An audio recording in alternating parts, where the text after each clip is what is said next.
କଡ଼ା 60 ଜିନିଷଟା ଭଲ କରିବା ଚେଷ୍ଟା କରିବା। ସୁଜି ଛେନା ଭଲ ଛେନା ଛେନା ତାପରେ ସୁଜି କମ୍ ସୁଜି ପ୍ରଥମେ ବରା 60 ଦରକାର ତାହେଲେ ତ ଭଲ ହେବ। ତ ନୟାଗଡ଼ 10 କିଲୋ ପ୍ରଥମେ ଗୋଡ଼ ତାପରେ ନୟାଗଡ଼ ଠିକ୍ ହେଉନି। ନୟାଗଡ଼ରେ କ୍ୱାଲିଟି ଛେନା ଉନ୍ନତମାନ ଛେନା ଏବଂ ଜିନିଷ ସୁଜି କମ୍ ସେଥିପାଇଁ ଉନ୍ନତ ହେଉଛି। ନୟାଗଡ଼ ଛେନାପୋଡ଼କୁ ଲୋକମାନେ କାହିଁକି ଖାଇବାକୁ ଇଚ୍ଛା କରୁଛନ୍ତି? କ୍ୱାଲିଟି ବହୁତ ଭଲ। କେତେ ଖୁସି ଅଛନ୍ତି? ବହୁତ ଖୁସି ଏଗାର ନୟାଗଡ଼ ସମସ୍ତେ ଖୁସି ରହୁଛନ୍ତି ପୋଡ଼ ପାଇଁ। ଏବଂ ନୟାଗଡ଼ରେ ପୋଡ଼ ହେଉଛି ପ୍ରସିଦ୍ଧ ପୋଡ଼ ସାରା ଓଡ଼ିଶାରେ ନାଁ ଅଛି ଏବଂ ଉନ୍ନତ ମାନର ପୋଡ଼ ତିଆରି ହେଉଛି।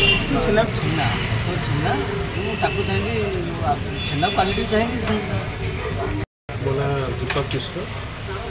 11 ତାରିଖ ଦିନ ବିଶ୍ୱ ଛେନାପୋଡ଼ ଦିବସ ପାଳନ କରାଯାଉଛି। ନୟାଗଡ଼ବାସୀ ହିସାବରେ ଆପଣ କେତେ ବାଟ? ନିଶ୍ଚିତ ରୂପେ ଆମେ ଆଗରୁ ଗୋଟେ ତଥାକଥିତ ଭାବରେ କଥା ରହିଆସିଛି ଓଡ଼ିଆରେ ଆମ ନୟାଗଡ଼ ଛେନାପୋଡ଼ ବିଶ୍ୱପ୍ରସିଦ୍ଧ।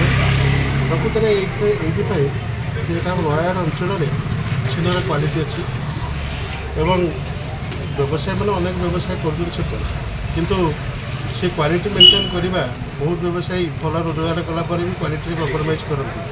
କିନ୍ତୁ ମୋ ସାଙ୍ଗ କାର୍ତ୍ତିକେଶ୍ୱର ସାହୁ ଏବଂ ବାଲ୍ୟବନ୍ଧୁ ସେ ଆରଥରକ ଛେନାପୋଡ଼ ଦିବସରେ ଭୁବନେଶ୍ୱର ଯାଇ ସମ୍ମାନିତ ହୋଇଥିଲେ ବେଷ୍ଟ କାରିଗର ହିସାବରେ।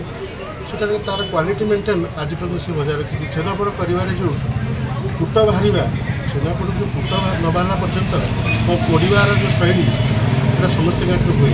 ସାର୍ ଗୋଟେ କଥା ଆଉ ଗୋଟେ କଥା କହିବା, ବର୍ତ୍ତମାନ ଆମର ମୁଖ୍ୟତଃ ହେଲା ଛେନା, ଚିନି ଏବଂ ଅଳ୍ପ ପରିମାଣରେ ତାକୁ ବାନ୍ଧି ରଖିବା ପାଇଁ ସୁଜି ମିଶା ହୁଏ। କିନ୍ତୁ ଅନେକ କାରିଗର ଟିକେ କ୍ୱାଲିଟି କମ୍ପ୍ରମାଇଜ୍ କରନ୍ତି, କିନ୍ତୁ ଆମର କାର୍ତ୍ତିକ ସେଇଟା ସେ କ୍ୱାଲିଟିଟାକୁ ଆଜି ପର୍ଯ୍ୟନ୍ତ ମେଣ୍ଟେନ୍ କରି ରଖିଛି।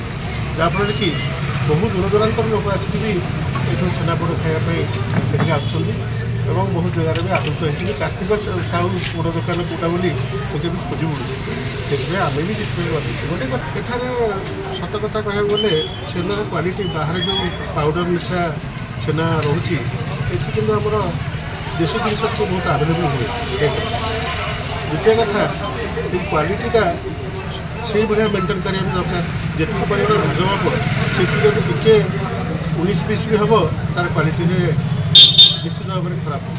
ଏବଂ ପୋଡ଼ିବା ସମୟରେ ସେଇଟା କାଠ ଚୁଲିରେ ପୋଡ଼ିବା, ଆଜିକାଲି ତ ବହୁତ ଇଲେକ୍ଟ୍ରିକାଲ ମାଧ୍ୟମରେ ଇଲେକ୍ଟ୍ରୋନିକ୍ସ ମାଧ୍ୟମରେ ପୋଡ଼ୁଛନ୍ତି, କିନ୍ତୁ କାଠ ଚୁଲିରେ ପୋଡ଼ିବାର ସେ ଯେଉଁ ସ୍ୱାଦ ସେଟା ଡିଫରେଣ୍ଟ। ସେଥିପାଇଁ ବି ରାତି ଅଧ ପର୍ଯ୍ୟନ୍ତ ସେମାନେ ପୋଡ଼ ବ୍ୟବସାୟ କରିବା ପାଇଁ ରାତିରେ ସେ ତାଙ୍କ ଘର ଭିତରେ ସେଇଟାକୁ ସେ କାର୍ଯ୍ୟକ୍ରମ କରିଥାନ୍ତି ଏବଂ ଯେତିକି ପରିମାଣ ସକ୍ଷମ ହୁଏ ଆହୁରି ଅଧିକ ଚାହିଦା ରହିଛି ସତ, କିନ୍ତୁ ନିଜେ ପରିଶ୍ରମ କରିପାରିଲେ। ଗୋଟିଏ ଦିନ ପରେ ଆର ବର୍ଷ ମୁଁ ବି ବାଲ୍ୟବନ୍ଧୁ ସାଙ୍ଗରେ ଯାଇଥିଲି, ଯେତେବେଳେ ସମ୍ମାନିତ ହେଲା ଆମକୁ ବି ଗର୍ବିତ ଅନୁଭୂତି ଆସିଲା।